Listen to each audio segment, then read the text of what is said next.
Welcome to Guide to Survive.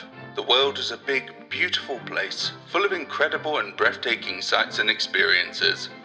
It's also doing everything it can to kill you, and so that's where this program fits in. Before you venture into the great outdoors, you need to learn about all of the terrifying and mystical creatures that lurk in the woods, knock on your window, and hide in your toilet. With this guide, you'll learn how to identify a would-be assailant, analyze its strengths and weaknesses, and deal with it effectively. By the end of your training, you'll be ready to take on any creep or cryptid that crosses your path. So here's to you, and the great adventure that lies ahead. Let's begin.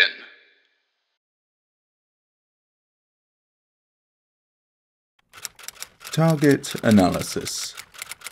Name: Lou Carcolh. Class: Cryptid, giant mollusk.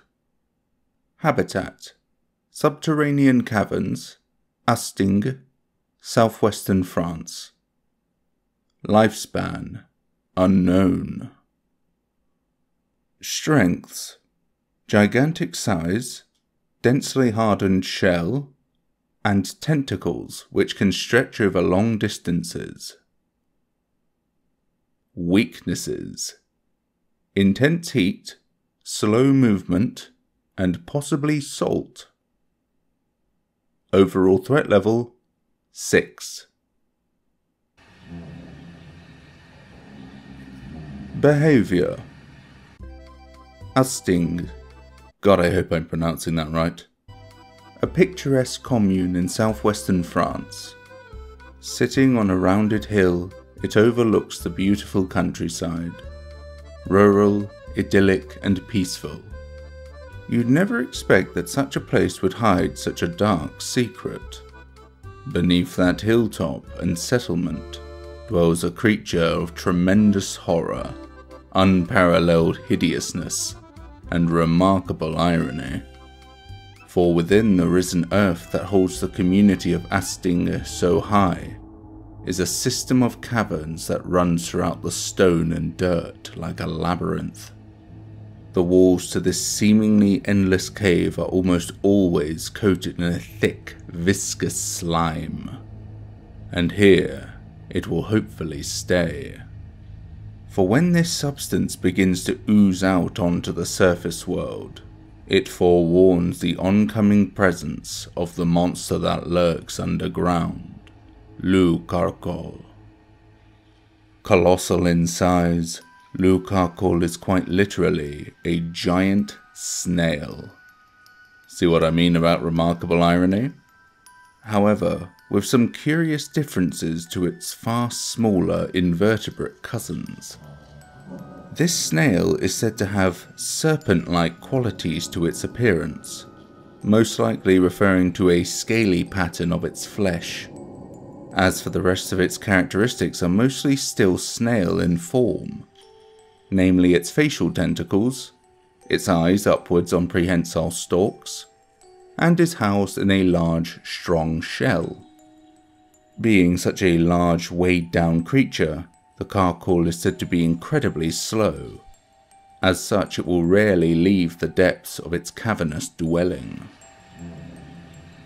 How then does such an unhurried beast begin to feed itself when food can so easily outpace any chase the Carcolh might initiate?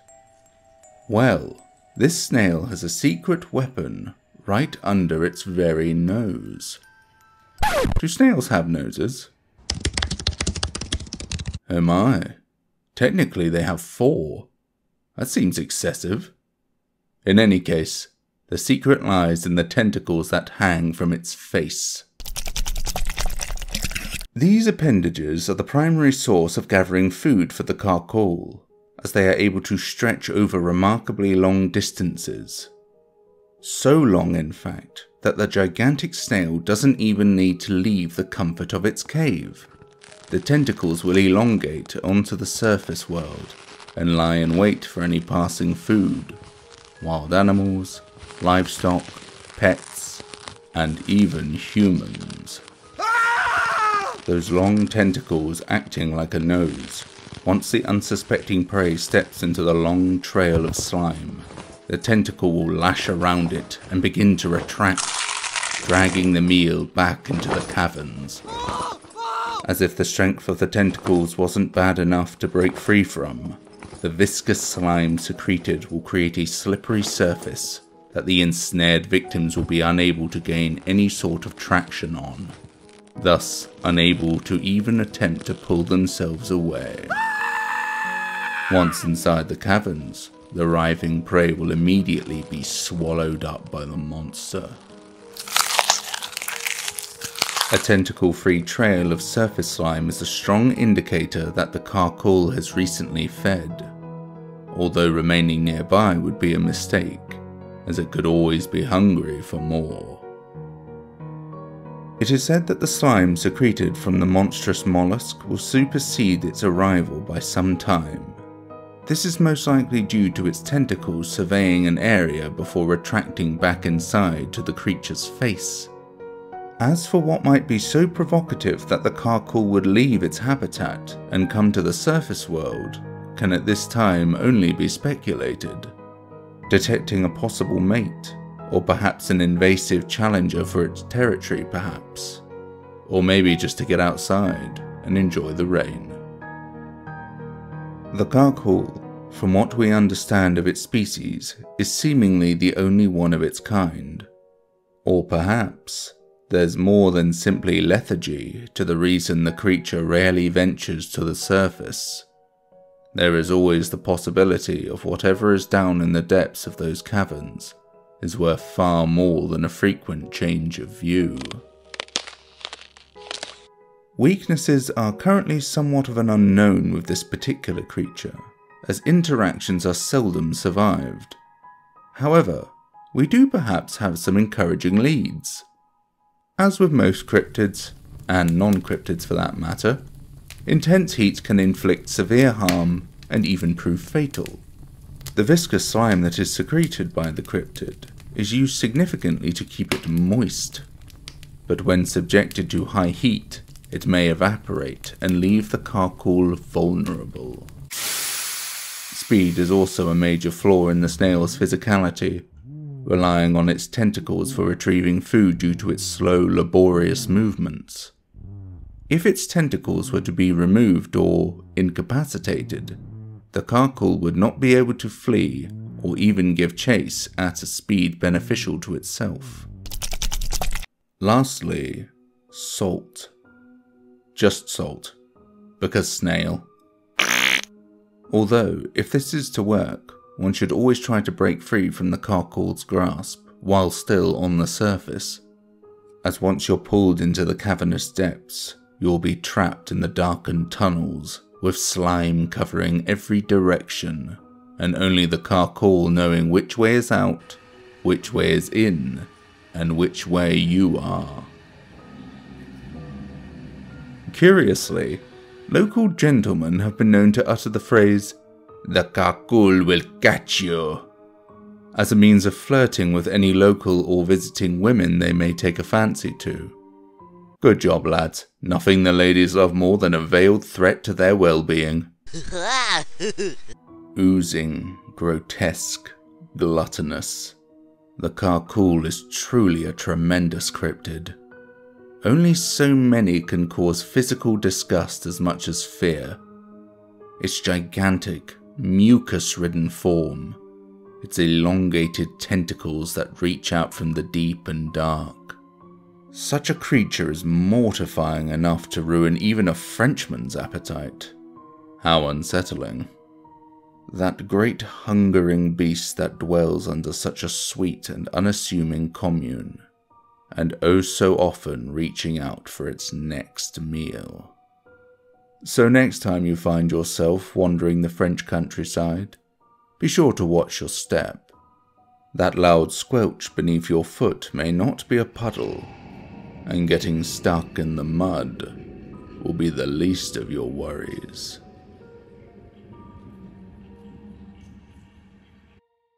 Stratagem. So, here's the scenario. We're out of garlic bread, and since I refuse to make my own, naturally you're off to Franceland. While scouting for an acceptable offering, you find yourself in the southwest, near Hastings. Shirking your duties, you decide to take off to the countryside and take in the views.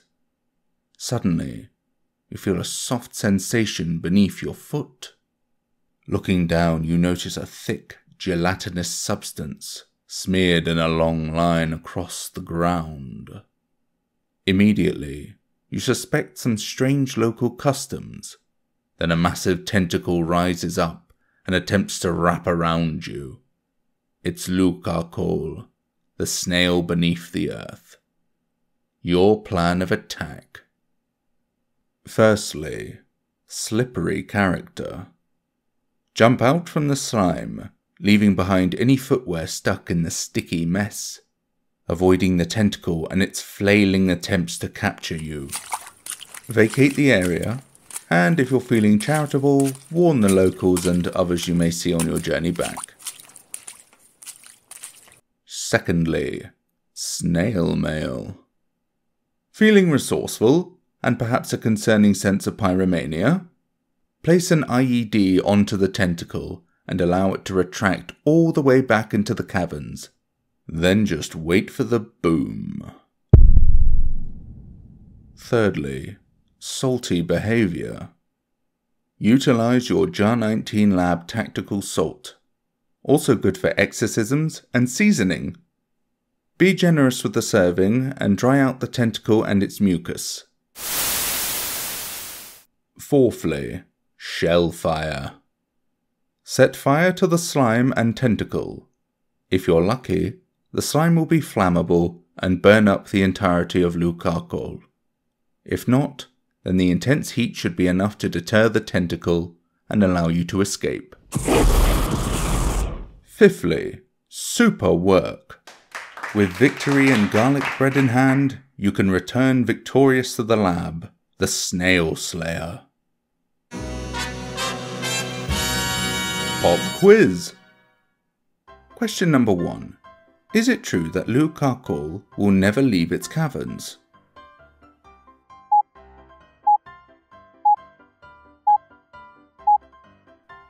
Answer: no. Lou Carcolh will leave its subterranean habitat, but only on rare occasions.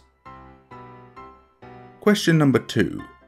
Does Lou Carcolh have serpent-like qualities?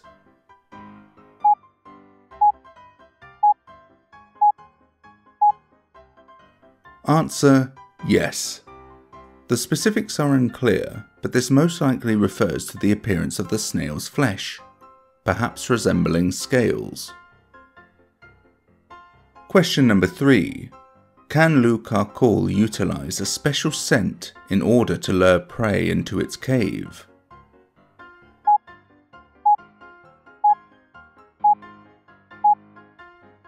Answer: no.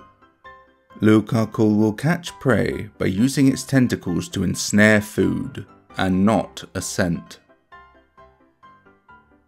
Question number 4. Will Lou Carcolh always be restricted by movement speed?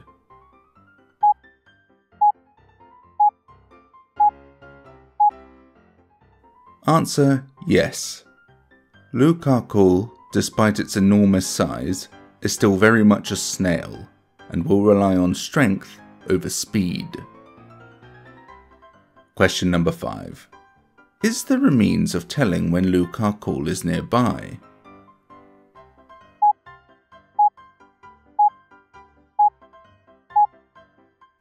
Answer: yes.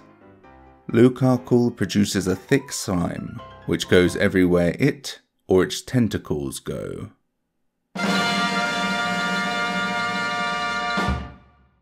If you scored 0 to 1, then I'm afraid you're escargot. If you scored 2 to 3, then you might be alive, but you've been rather sluggish lately.